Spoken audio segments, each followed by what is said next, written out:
ইউরোপের যেসব দেশে বাংলাদেশি কর্মী ও শিক্ষার্থীরা যান সেসব দেশের দূতাবাস কিংবা ভিসা সেন্টার ঢাকায় চালুর দাবি জানিয়েছেন ভিসা প্রত্যাশীরা। এ দাবিতে সকালে জাতীয় প্রেস ক্লাবের সামনে মানববন্ধন করেন শতাধিক শিক্ষার্থী ও কর্মী। বক্তারা বলেন, বাংলাদেশ থেকে রোমানিয়া, বুলগেরিয়া, পর্তুগাল ও সার্বিয়া সহ ইউরোপের বিভিন্ন দেশে যাওয়ার সুযোগ বেড়েছে। তবে ওইসব দেশে দূতাবাস কিংবা কোনো সেন্টার ঢাকায় না থাকায় বেশিরভাগকেই যেতে হয় ভারতে। তবে দেশটি সম্প্রতি ভিসা দেয়া সীমিত করে দেয়ায় বিপাকে পড়েছেন তারা। ইউরোপে যেতে তৃতীয় দেশের ওপর নির্ভর করায় ভোগান্তির পাশাপাশি বাড়তি টাকাও খরচ হচ্ছে বলেও জানান তারা। এ সমস্যার জরুরি সমাধানে ইউরোপের যেসব দেশে দূতাবাস ঢাকায় আছে তাদের মাধ্যমে ওইসব দেশের ভিসা জমা নেওয়ার ব্যবস্থা করার দাবিও জানান তারা।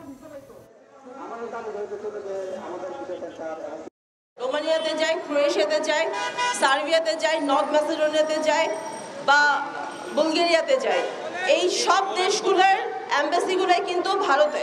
টাকা প্রচুর খরচ হয়, টাকা দিয়েও আমরা অনেক কিছু নিশ্চিত করতে পারি না। তো এত ঝামেলা আমরা আর নিতে পারছি না। পারমিট এসে বসে আছে, পারমিটের মেয়াদ শেষ হয়ে যাচ্ছে। আমরা ইন্ডিয়ান ভিসা না পাওয়ার কারণে আমরা দিল্লি যেতে পারছি না।